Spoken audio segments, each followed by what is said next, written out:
Welcome to all students. So till now we have finished the signal part of the chapter number 1. Okay. तर आपल्या सर्वांना माहित आहे की unit number 1 is divided into two parts. Okay. First part is deal with the signal, and a signal is also called as a waveform. W/F waveform. And second part is divided into electronic components. Okay, तर signal हा part आपला finish झाला आहे. आजच्या लेक्चरपासून we will start the remaining part of the unit number 1 that is electronic component. Okay, तर electronic component आपण जर डिव्हाइसेस बघितले, व्हेरियस डिव्हाइसेस बघितले, तर त्या डिव्हाइसेसमध्ये त्या डिव्हाइस बनवण्यासाठी आपल्याला व्हेरियस कंपोनंट्स हे लागणार आहेत. ओके, तर ज्या प्रकारे एखादं घर जर बांधायचं असेल तर घर बांधण्यासाठी आपल्याला काय काय लागणार, विटा लागेल, सिमेंट, वाळू, ह्या सर्वांचं कॉम्बिनेशन करून आपण एक घर तयार करतो. त्याच प्रकारे एखादा जर इलेक्ट्रॉनिक डिव्हाइस मला बनवायचा असेल, एखादा इलेक्ट्रॉनिक डिव्हाइस म्हणजे काय, एखादा टी व्ही मला बनवायचा असेल, एखादा मोबाईल मला बनवायचा असेल, तर हे टी व्ही आणि मोबाईल बनवण्यासाठी मला काही कंपोनंट हे लागणार आहेत. बरोबर आहे. ज्या प्रकारे एखादं मेकॅनिकलमध्ये जर एक्झाम्पल घ्यायचं झालं, सपोज टू व्हीलर गाडी आहे, एक टू व्हीलर गाडी बनवण्यासाठी तुम्हाला कोणकोणते कंपोनंट लागतील. We require tyre, engine, okay, त्यानंतर various small devices, small components of the bike. त्याच प्रकारे इलेक्ट्रॉनिकमध्ये एखादं डिव्हाइस जर बनवायचं झालं तर मला इलेक्ट्रॉनिक कंपोनंट हे लागणार आहेत. तर इलेक्ट्रॉनिक कंपोनंट हे कोणते ते आपल्याला आज या लेक्चरमध्ये बघायचं आहे, की ज्या कंपोनंटच्या साह्यानं we can design, we can develop the electronic devices like T V and the mobile. Okay, तर सर्वप्रथम आपण बघूया इलेक्ट्रॉनिक कंपोनंट्स. बघा, तर आजच्या टॉपिकचं नाव काय आहे, इलेक्ट्रॉनिक कंपोनंट्स. तर याच्यामध्ये सर्वप्रथम आपण इलेक्ट्रॉनिकचा अर्थ काय होतो ते आपण समजून घेऊ. तर याच्यामध्ये जो वर्ड लपलेला आहे तो आहे इलेक्ट्रॉन. फर्स्ट इयरला तुम्ही शिकला असाल की इलेक्ट्रॉन म्हणजे काय, निगेटिव्हली चार्ज पार्टिकल. ओके, तर इलेक्ट्रॉनपासूनच हा इलेक्ट्रॉनिक्स हा वर्ड बनलेला आहे, हे तुम्ही लक्षात घ्या, बेसिक गोष्ट. त्यानंतर इलेक्ट्रॉनिक्सला जर डिफाईन करायचं झालं तर इलेक्ट्रॉनिक्स काय आहे, it is a field of engineering. Sorry, इथे काय झालं आहे, it is a field of engineering. इंजिनिअरिंगची एक फील्ड आहे. ज्या प्रकारे मेकॅनिकल ही एक इंजिनिअरिंगची फील्ड आहे, कॉम्प्युटर ही इंजिनिअरिंगची फील्ड आहे, त्याच प्रकारे इलेक्ट्रॉनिक्स ही जी आहे it is a field of engineering. तर याच्यामध्ये काय करायचं आहे आपल्याला, वी हॅव टू स्टडी, कोणाला स्टडी करायचं आहे, बिहेवियर ऑफ इलेक्ट्रॉन. इलेक्ट्रॉनचं बिहेवियर आपल्याला चेक करायचं आहे. कशाच्या अंडर, आपल्याला काय करायचं आहे, इलेक्ट्रॉनचं बिहेवियर चेक करायचं आहे under electric and magnetic field. Electric field दिल्यानंतर इलेक्ट्रॉनचं बिहेवियर कसं आहे, मॅग्नेटिक फील्ड दिल्यावर इलेक्ट्रॉनचं बिहेवियर कसं आहे, हे चेक करायची ब्रांच म्हणजे कोणती आहे, इलेक्ट्रॉनिक्स इंजिनिअरिंग. तर इलेक्ट्रॉनिक्स ही एक इंजिनिअरिंगची फील्ड आहे ज्याच्यामध्ये आपल्याला इलेक्ट्रॉनचं बिहेवियर स्टडी करायचं आहे in electric and the magnetic field. Electric field आणि मॅग्नेटिक फील्डमध्ये ठेवल्यावर इलेक्ट्रॉन हा कसा वागतो त्याची स्टडी करायची ब्रांच म्हणजे काय आहे, इलेक्ट्रॉनिक्स इंजिनिअरिंग. तर इलेक्ट्रॉनिक्स इंजिनिअरिंगचे ॲप्लिकेशन कुठे कुठे आहे, आपण जर सभोवताली बघितलं तर ऑलमोस्ट सर्व गोष्टी ह्या इलेक्ट्रॉनिक्सपासून बनलेल्या आहेत. तर इलेक्ट्रॉनिक्स ह्या ब्रांचचा वापर म्हणजे त्याचे ॲप्लिकेशन हे कुठे कुठे यूज होतात, तर सर्वप्रथम आहे टेलिव्हिजन. टेलिव्हिजनचा शॉर्ट फॉर्म काय आहे, टी व्ही.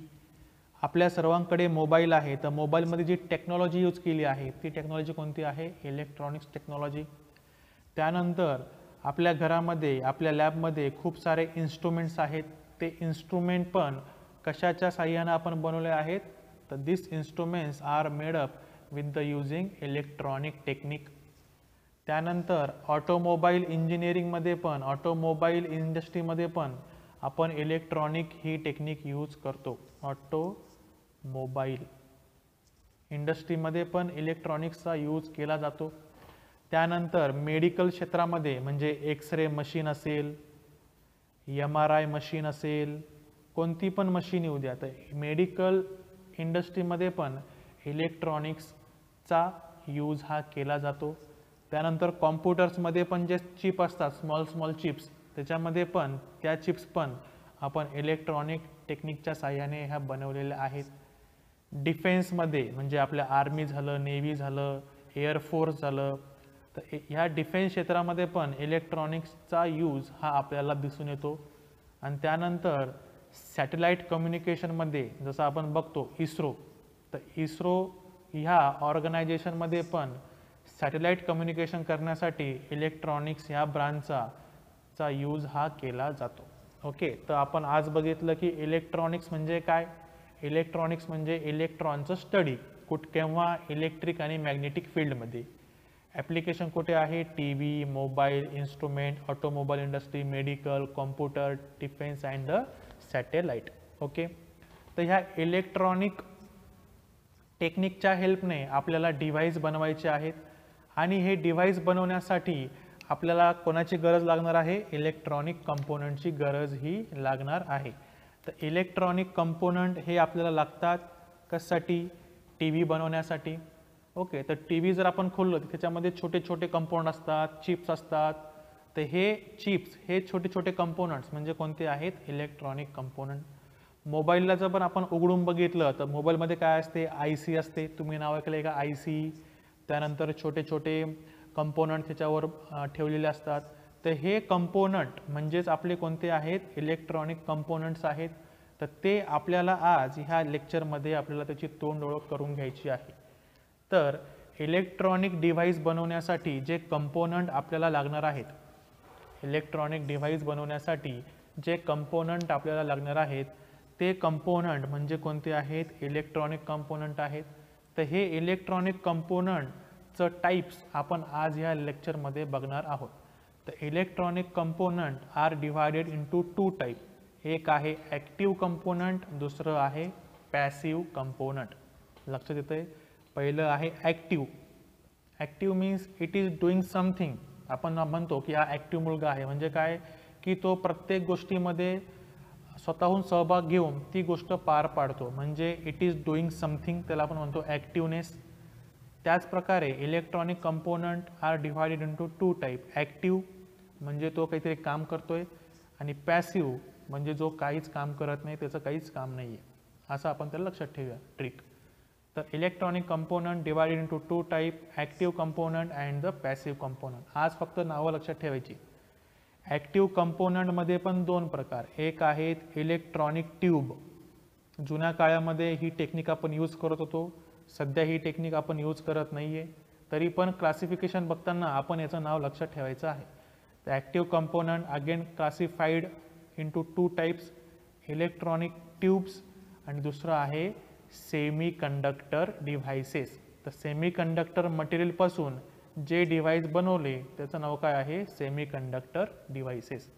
तर सेमी कंडक्टर डिव्हाइसेसचं एक्झाम्पल जर बघितलं तर डायोड. फर्स्ट इयरला तुम्ही शिकला असाल PN जंक्शन डायोड. तर डायोड हा कोणापासून बनला आहे, सेमी कंडक्टरपासून बनला आहे. म्हणजे सेमी कंडक्टरमध्ये आपण कोणते मटेरियल यूज करतो, सिलिकॉन अँड द जर्मेनियम. त्यानंतर सेमी कंडक्टर डिव्हाइसेसचं सेकंड एक्झाम्पल जे आहे ते आहे BJT. याचा फुल फॉर्म जर बघायला गेलो तर काय आहे, बायपोलार जंक्शन ट्रान्झिस्टर. आता फक्त नावं लक्षात ठेवायची आहे, येणाऱ्या लेक्चरमध्ये, येणाऱ्या चॅप्टर्समध्ये हे आपल्याला सर्व बघायचं आहे. तर BJTचा फुल फॉर्म काय आहे, बायपोलार जंक्शन ट्रान्झिस्टर. त्यानंतर तिसरं जे एक्झाम्पल आहे सेमी कंडक्टर डिव्हाइसेसचं ते आहे FET.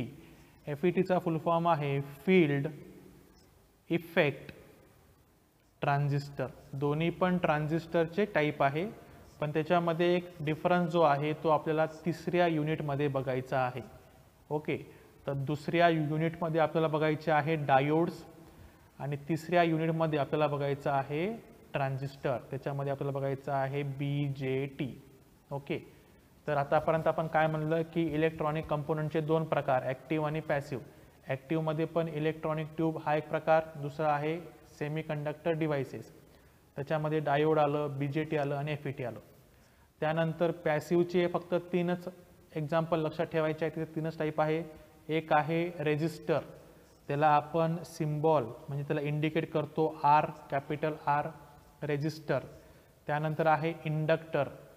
ओके, त्यानंतर आहे आपला इंडक्टर, त्याला आपण इंडिकेट करतो बाय अल्फाबेट कॅपिटल L.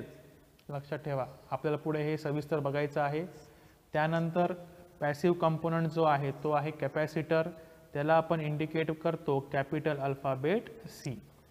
तर ह्या चॅप्टरमध्ये आपल्याला पॅसिव्ह कंपोनंट्स हे बघायचे आहेत. चॅप्टर नंबर 2 मध्ये आपल्याला ॲक्टिव्ह कंपोनंट हे बघायचे आहेत आणि त्यानंतर आपल्याला बघायचं आहे फील्ड इफेक्ट ट्रान्झिस्टर आणि BJT. ओके, तर सर्वांना समजलं की क्लासिफिकेशन एकदा डोळ्यासमोर घेऊन टाका. Active, passive, electronic tube, semiconductor devices, diode, BJT, FET, resistor, inductor and the capacitor.